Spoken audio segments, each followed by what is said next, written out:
Bismillahirrahmanirrahim. Saya Ahmad Faisal Akbar, NIM 19210032.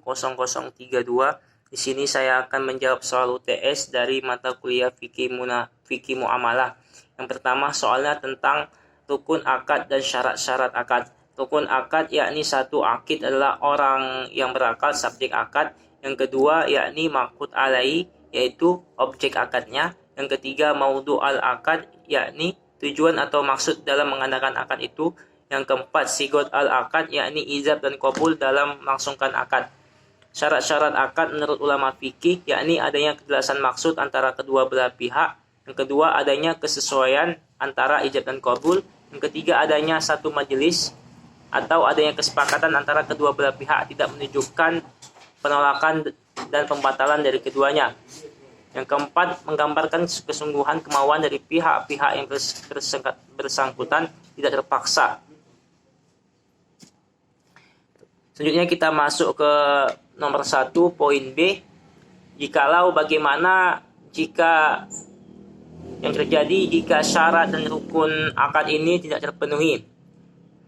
Yakni akad itu akan dikatakan cacat atau akadnya tidak sah, alasannya dikarenakan takut terjadinya gharar atau penipuan serta terjadinya paksaan atau intimidasi di dalam akad itu, dan bisa juga dikhawatirkan terjadinya kekeliruan atau kesalahan serta terjadinya penyamaran harga barang di salah satu pihak dalam melaksanakan akad jual beli itu.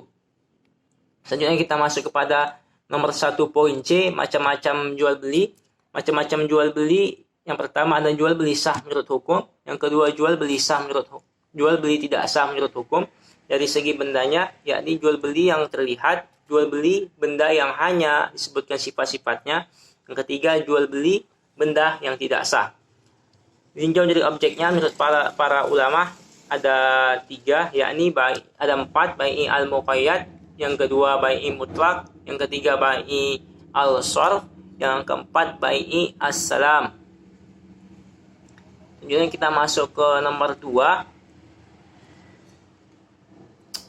Poin A, dalam kasus ini menurut saya ialah hal yang tidak apa dilakukan dalam akad jual beli dikarenakan penjual merupakan sebagai reseller dari suatu toko. Tapi dalam berlangsungnya akad ini antara si penjual dengan si pembeli, penjual harus menjelaskan secara detail barang yang dimaksudkan oleh si pembeli dikarenakan si penjual belum memiliki barang tersebut.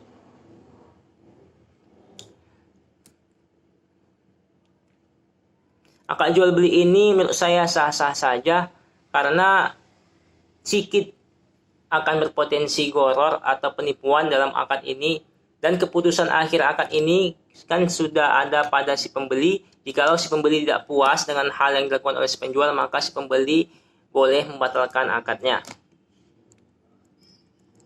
Selanjutnya kita masuk ke poin nomor 2. Nomor 2 poin B. Menurut hukum ini merupakan hal yang boleh dilakukan karena kan untuk menghindari kerugian dalam salah satu pihak. Khiyar ini khiyar syarat ialah yakni mengurungkan atau meneruskan akad jual beli ini antara si penjual atau si pembeli. Jikalau si pembeli tidak puas dengan barangnya, maka berhak si pembeli ini mengurungkan akad jual beli tersebut. Seperti contohnya di saat membeli barang di toko, setelah itu si penjual melakukan khiyar terhadap barangnya, yakni jika sudah dibeli tidak boleh dikembalikan. Ini bertujuan untuk menghindari kerugian terhadap kedua belah pihak. Begitu juga sebaliknya, si pembeli juga bisa melakukan khiyar syarat terhadap si penjual apabila ia kurang yakin dengan barang yang ia beli. Nomor 2 poin C, yakni menurut MUI transaksi ini 100% halal karena sudah dikeluarkannya fatwa dengan nomor 28 tahun 2002 mengenai jual beli mata uang atau disebut dengan al-sharf.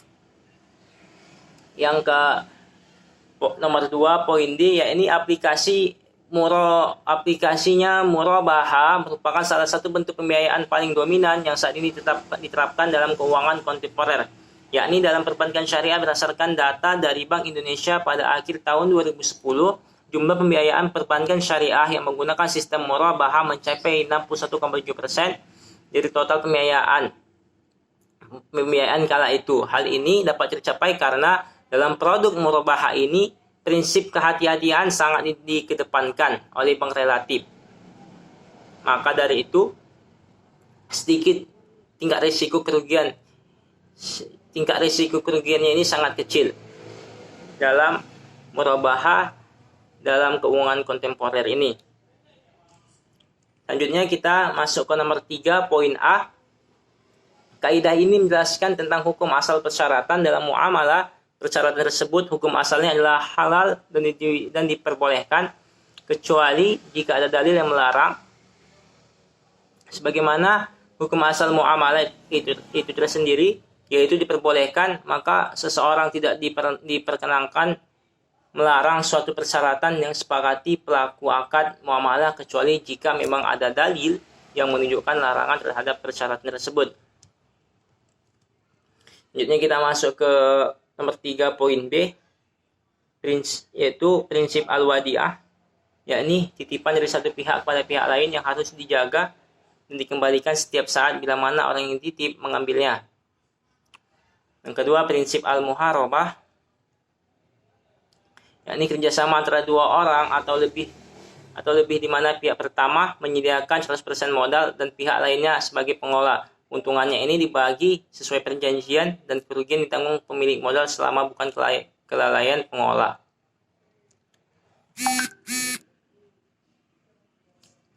Selanjutnya kita masuk ke prinsip al-musyarakah, yakni bersarikat antara dua pihak atau lebih dalam satu proyek di mana masing-masing pihak berlaku atas keuntungan yang diperoleh secara proporsional dengan kontribusi modal itu sendiri. Yang keempat, prinsip al-murabahah, yakni jual beli barang pada harga asal dengan tambahan keuntungan yang disepakati. Pihak penjual harus memberitahu harga asal produk yang dibeli dan menentukan tambahan margin keuntungan yang dikehendaki. Prinsip al-murabahah ini pada bank syariah diaplikasikan pada pembiayaan al-murabahah. Selanjutnya kita masuk ke nomor 3, poin C, cara-cara yang dilarang. Pertama, adanya tadlis. Yang kedua, gharar, penipuan. Ketiga, riba. Yang keempat, maisir. Yang kelima, bai najasyi.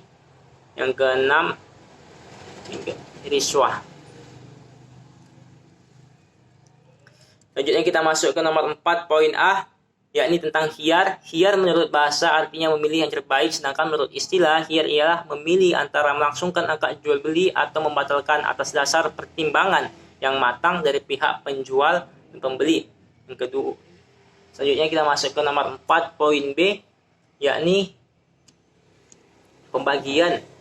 Pertama, khiyar majelis, artinya memilih untuk melangsungkan atau membatalkan akad jual beli sebelum keduanya berpisah dari tempat akad. Yang kedua, khiyar aibi, yaitu memilih melangsungkan akad jual beli atau mengurungkannya bila mana terdapat bukti cacat pada barang, sebagaimana hadis yang diriwayatkan oleh Uqbah bin Amir radhiyallahu anhu yang berkata, aku pernah mendengar Rasulullah bersabda, Anda belum mahir membaca Quran, ingin segera bisa berkata,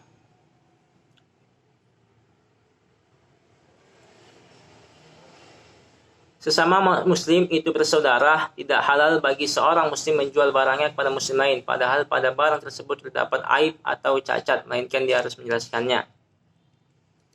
Selanjutnya kita masuk kepada nomor 4, poin C.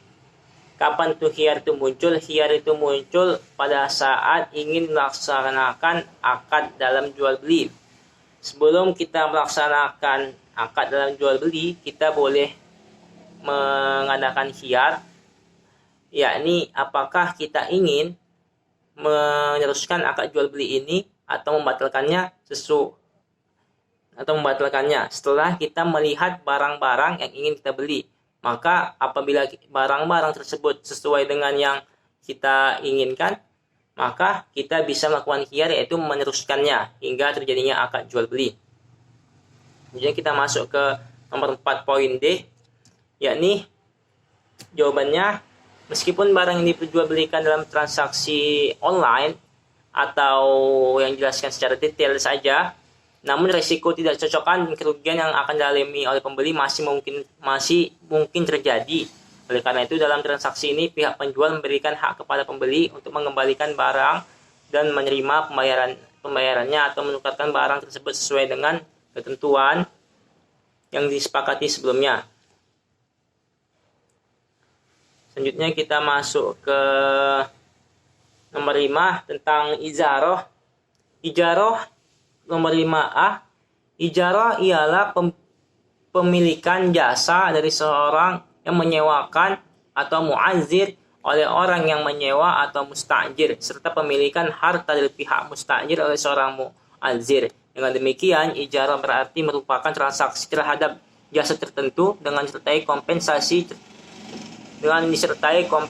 tertentu pula. Yang kedua, nomor 5, poin B, penerapan ijarah pada masa sekarang, yakni transaksi yang banyak dilakukan oleh manusia untuk memenuhi kebutuhan melalui praktik sewa-menyewa barang, pekerjaan, dan usaha di sektor-sektor jasa. Istilah ini definisikan sebagai akad pemindahan hak guna atas barang atau jasa melalui pembayaran upah sewa tanpa diikuti dengan pemindahan kepemilikan atas barang itu tersendiri.